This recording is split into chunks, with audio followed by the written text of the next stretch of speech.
আসসালামু আলাইকুম। ইনকলাব মঞ্চ 1 মিনিটের জন্য ঘুমায় নাই। শহীদ হাদিকে যেদিন ঘুম পাড়ায় দিয়ে আসলো কবি নজরুলের পাশে, সেদিন থেকে আজ পর্যন্ত 1টা মিনিটের জন্য ঘুমায় নাই। ইনকলাব মঞ্চ জেগে আছে, বিচার চায়, বিচার। সে বিচারটা কার কাছে চায়? আমেরিকার কাছে চায়, চীনের কাছে চায় না, বাংলাদেশের সরকারের কাছে চায়। আর বাংলাদেশের সরকার বলতে আমরা একজনকেই বুঝি, হ্যাঁ ভাই, একজনকেই বুঝি, ডক্টর ইউনূস স্যার। ওনার কাছেই এই বিচারটা চাচ্ছে। কিন্তু ইউনূস স্যার কি কোনো জবাব দিচ্ছে? হ্যাঁ, ওনার পক্ষ থেকে গোয়েন্দা বিভাগ যে জবাবটা দিছিল, সেই জবাবের সাথে বর্তমানের অবস্থা মিলে না। হ্যাঁ, মিলে না। গোয়েন্দা বিভাগ আমাদেরকে কি বলছে? যে সে ভারতের দিকে চলে গেছে, এরকম একটা ইঙ্গিত দিছে। বাংলাদেশে নাই, মোটামুটি এই ইঙ্গিতটাই তো দিছে। কিন্তু আসামি দাবি করতেছে সে দুবাইতে আছে। শুধু দুবাই কোন লোকেশনে? আবার সেটা আবার সারজাতে আছে। এখন আপনারা চিন্তা করেন, আসামি তার পরিচয় দিতেছে, তার ঠিকানা বইলা দিতেছে, সে কোথায় আছে। এটা কি বিশ্বাসযোগ্য? না, বিশ্বাসযোগ্য না। অনেকে মনে করতেছে এটা এআই দিয়ে তৈরি। না, এটা এআই দিয়ে তৈরি না। আমি সিনেমার মানুষ ভাই, আমি বুঝতে পারি তার ঠোঁটের নড়াচড়া, কথা কোত্থেকে বাইর হইতেছে। কিছু কথা বাইর হয় ভাই ঠোঁটের আগা থেকে, আর কিছু কথা বাইর হয় পেটের ভিতর থেকে, আর কিছু কথা বাইর হয় ভাই এই মাথা থেকে। ওই চোখ দেখলেই বোঝা যায়। ও তো আর আমার মতো সানগ্লাস পরা না, ওর চোখ দেখতে পাচ্ছি তো। ওর চোখ দেখে আমি বুঝতে পারতেছি এগুলা ঠোঁটের আগার কথা, ব্রেন থেকে না, ঠোঁটের আগা, মুখস্থ করা কথা। হ্যাঁ ভাই, মুখস্থ করা কথা। আর সে কেনই কথাগুলা বলতেছে? ওই যে তার মা বাপ সহকারে 11 জনকে ধরে রাখছে, ওই জন্য সে সামনে আসছে।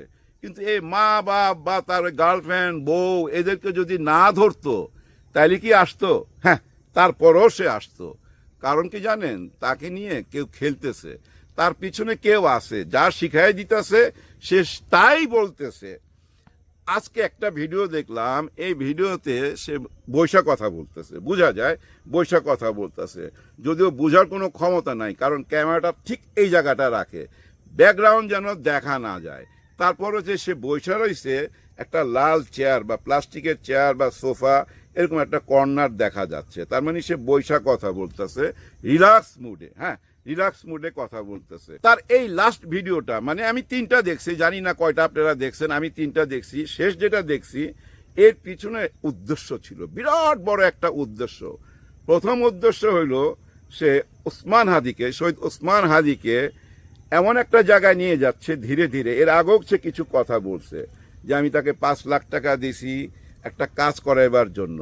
তার মানে ওসমান হাদি তদবির করত। এবং সে এই কথাও বলছে যে আমি ওনাকে চেকে দিতে চাইছি, উনি বলছে না, ক্যাশ লাগবে, আর অ্যাডভান্স ছাড়া কাজ করা যাবে না। তার মানে দেখেন, সে ভিডিওতে ওসমান হাদির দিকে এমন কিছু ইঙ্গিত করতেছে যে আপনার মনের মধ্যে প্রশ্ন চলে আসবে, ওসমান হাদি তাইলে কি তলে তলে ওই তদবির ব্যবসা করত? এর কাছ থেকে নাইলে 5 লক্ষ টাকা নিল কেন? তারপরে সে কি বলতেছে, 200 গেঞ্জি দেওয়ার জন্য তাকে খুব চাপ দিছে, টেলিফোন করছে। আপনারা তাকে জিজ্ঞাসা করেন, মানে ওসমান হাদির সঙ্গে যারা ছিল তাদেরকে জিজ্ঞাসা করতে বলতেছে। এ পর্যন্ত বলা ঠিক আছে, আচ্ছা ধরে নিলাম, এগুলো হইতে পারে, এগুলো আমরা বিশ্বাস করতেও চাই আবার করতেও চাই না। এগুলো সবই প্রমাণ পাওয়া যাবে ওসমান হাদির আশেপাশে যারা আছে তাদের সঙ্গে কথা বললে। কিন্তু আজকে যেটা বললো, এটা একটা ভয়াবহ ব্যাপার, যে তাকে পার কইরা দিছে। মানে যে লোকটা, কি মোল্লা যেন নাম, ওই লোকটা যে তাকে পার কইরা দিছে, সে কে? সে হচ্ছে কে র্যাবের সোর্স। সে বলতেছে যে র্যাবের সোর্স উত্তরায় থাকতো, তাকে নিয়ে সেফ জোনে রাখছে 1 রাত। তারপরে তাকে বলছে যে দেখো ফেসবুকে ইউটিউবে ছড়াইয়া গেছে, তুমি এটা করছো, এই ঘটনা তুমি ঘটাইছো, তোমাকে কিন্তু ছাড়বে না, তুমি পালায়া যাও। তাহলে কি করে পালামু? সেই লোক তাকে ব্যবস্থা কইরা দিছে, সেই র্যাবের সোর্স তাকে সেই ব্যবস্থা কইরা পার কইরা দিছে। সেই মোল্লাই তাকে ভারত হইয়া বা অথবা মনে করেন ঢাকা এয়ারপোর্ট দিয়া কিভাবে পার করছে, এটা ওই মোল্লাকে ধরলে বোঝা যাবে।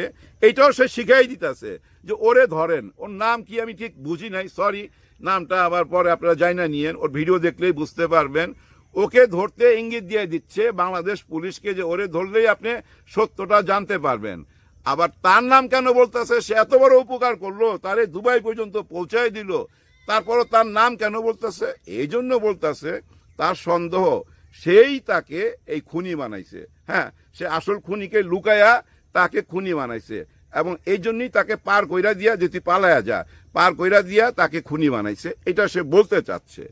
এখানেই শেষ না, শেষের দিকে আরেকটা মারাত্মক কথা বলছে, সেটার জন্যই সে এই ভিডিওটা করছে। এটাই তার মূল ইঙ্গিত, মূল টার্গেট কি সেটা। সে বলতেছে যে এই খুনের পিছনে শিবির এবং জামাতের হাত থাকতে পারে। এটা বইলাই সে ভিডিওটা শেষ করছে, বুঝছেন? মানে এন্ড ক্লাইম্যাক্সটা সে রেখে দিছে। লাস্টে কি বলবে? যা কিছু বলছে ইনায়া বিনায়, আমার মারে ধরছে, আমার 65 লক্ষ টাকা ব্যাংকে, এটা আমার হালাল টাকা, রোজগারের টাকা, হাবি জাবি বহুত কথা বলার পর লাস্টে ইঙ্গিত দিল জামাতে ইসলাম এবং শিবিরের দিকে। তার মানে কি জানেন? ওই যে কিছুদিন আগে কিছু কথা শুনছেন না, কেউ কেউ বলতো ও গিনিপিগ, ও তেলাপোকা, ও ব্যাং, ওরে দিয়া পরীক্ষা নিরীক্ষা করছে, এটা ম্যাটিকুলাস ডিজাইনের মধ্যে দিয়া এই ঘটনাটা ঘটছে। মানে শহীদ ওসমান হাদির এই ঘটনাটা ঘটানো হয়েছে একটা অঙ্কের মাধ্যমে। মানে তাকে আমরা শেষ করে দিয়া পরে আমরা এটা দোষ দিব পার্শ্ববর্তী দেশ বা আওয়ামী লীগ, এরকম কারো দিকে আমরা দোষটা দিব, এরকম একটা ডিজাইন করছে, বুঝছেন? তার মানে কি জানেন? এই আসামি এখন কারো হইয়া এসব বয়ান দিয়া বিভ্রান্তকর কথাবার্তা বইলা আমাদের মাইন্ড ডাইভার্ট করে দিচ্ছে। কিন্তু আমরা কি তা হমু? নিশ্চয়ই না। দেখেন, ও যদি দুবাইতে থাকতো, দুবাইতে থাকলে ডক্টর ইউনূস স্যার কি করতে পারে সে জানে। আপনাদের মনে আছে 5ই আগস্টের পর, আপনাদের মনে আছে সৌদি আরব বা কোথায় যেন, আমার ঠিক এই মুহূর্তে মনে নাই, মনে হয় সৌদি আরবেতেই ওই যে আমাদের কিছু শ্রমিক ভাই ধরা খাইছিল 5ই আগস্টে স্লোগান দিতে যায়, তাদেরকে জেলে ঢুকাইছিল। ডক্টর ইউনূস স্যার টেলিফোন করে তাদেরকে ছুটাইছে, মনে আছে না? তার মানে কি এই আসামি কি জানে না দুবাই থেকে ধরে আনা খুবই সহজ, কিন্তু খুবই কঠিন পার্শ্ববর্তী দেশ থেকে ধরে আনা? হ্যাঁ, পার্শ্ববর্তী দেশ থেকে ধরে আনা খুব কঠিন, দুবাই শারজা থেকে ধরে আনা কোনো ব্যাপারই না। আর ওইখানে যে বাঙালি ভাইরা আছে, আমাদের প্রবাসী ভাইরা আছে, তারা তাকে ছাড়বে, খুঁজা বাইর করবে না? তার মানে সে পুরা মিথ্যা কথা বলতেছে, আমাদের দৃষ্টি অন্যদিকে নিয়ে যাইতেছে। সে বাংলাদেশেও থাকতে পারে, আবার পার্শ্ববর্তী দেশেও থাকতে পারে। এর মধ্যে তো আপনারা দেখছেন ইলিয়াস হোসেন সাহেব একটা স্ট্যাটাস দিছে যে কোনো ব্রিগেডিয়ারের বাড়িতে বাড়ি ধারাতে সে আছে, এরকম কথা বলছে না?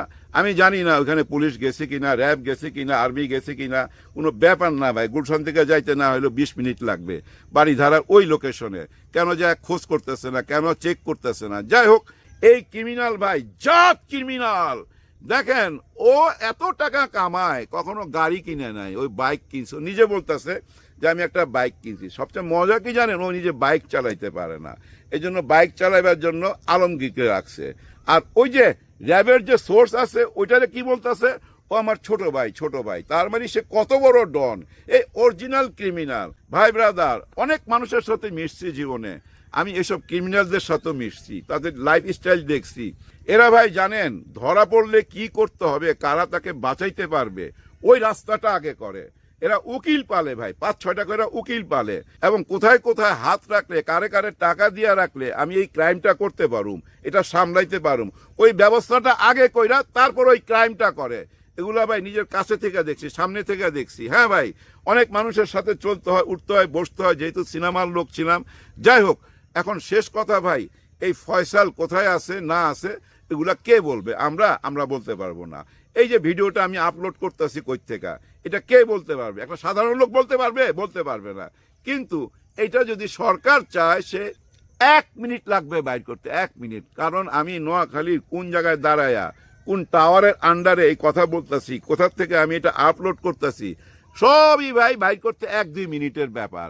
আর ওই ফয়সাল কই থেকে ভিডিও দিতেছে এটা বাইর করে আমাদেরকে জানান। এই ইনকলাব মঞ্চ ভাই কেন ঘুমাচ্ছে না? কারণ কি? কারণ এইটাই, ওদের কাছে খবর আছে ভাই, নিশ্চয়ই খবর আছে।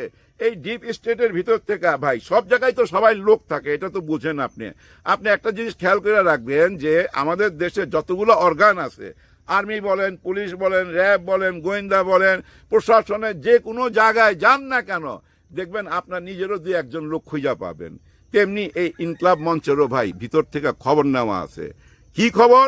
যে এই কিলিং এর সাথে বড় কারো হাত আছে, আর যে হাতটা হয়তো এই দেশেই আছে, আবার পার্শ্ববর্তী দেশে থাকতে পারে, পৃথিবীর অন্য জায়গায় থাকতে পারে। কোথায় আছে এটা খুঁজে বাইর করার দায়িত্ব সরকারের, ডক্টর ইউনূস স্যারের। কারণ বর্তমান সরকার বলতে আমি শুধু ডক্টর ইউনূস স্যারকেই বুঝি। স্যার, আপনি একটু কথা বলেন, কিছু বলেন এই ব্যাপারটা নিয়ে। আপনার সন্তানরা আজকে 2টা সপ্তাহে রাত নাই দিন নাই এই প্রচন্ড শীতের মধ্যে ওইখানে দাঁড়ায় বিচার চায়। আপনারা সবাই চুপ আছেন, আর চুপ থাকার পিছনে কারণ ছিল অনেকগুলা মর্মান্তিক ঘটনা আমাদের দেশে ঘটে গেছে। আমরা বেগম জিয়াকে হারাইছি, এই টাইমটা আমরা পার করছি। কিন্তু এখন বলেন, এখন কথা বলার সময়। ডক্টর ইউনূস স্যার, আমার দাবি আপনার কাছে, আপনি মুখ খোলেন। হ্যাঁ, আপনাকে মুখ খুলতে হবে এই বিচার নিয়ে। আর এই বিচারের একটা চার্জশিট দেওয়া হবে 7 তারিখে। আমরা আশা করি 7 তারিখের মধ্যে সরকার আমাদেরকে জানায় দিবে কারা জড়িত ছিল, এর পিছনে কে টাকা ঢালছে, কে প্ল্যানিং করছে, কে এই খুনটা করাইছে, তার নামটা জানতে চাই। কারা জড়িত তার নামটা জানতে চাই। একটা জিনিস চিন্তা করেন, কোনো কারণে যদি ইনকলাব মঞ্চ জায়গা না উঠতো, তারা যদি ওইখান থেকে এই বিচারটা না চাইতো, তাহলে আমার মনে হয় এতদিনে সবাই ওসমান হাদির কথা ভুলা যাইতাম, সরকারও চাইপা যাইতো। 7 তারিখে ভাই, এই মাসেরই 7 তারিখে একটা চার্জশিট দিবে। এই চার্জশিটের দিনে আমরা আশা করি আসল নামটা বেরিয়ে আসবে। আর ওই চার্জশিটের মধ্যে যদি দেখি ওই আগেরই মতো, আগে যা যা বলছেন তাই, এই কয়জন আসামি আর অরিজিনাল আসামি কোথায় আছে জানি না। এইটাই যদি তদন্ত রিপোর্ট হয়, ওই রিপোর্টটা কেউ মাইনা নিবে না। আর এই ইনকলাব মঞ্চও আপনাদেরকে ছাড়বে না, বাংলাদেশের জনগণও ছাড়বে না। সবাই জানতে চায় এর পিছনে আসল মানুষটাকে, কে এই কাজটা করাইলো, সেই নামটা জানতে চায়। সবাই জন্য সবাই দোয়া করবেন। আল্লাহ হাফেজ।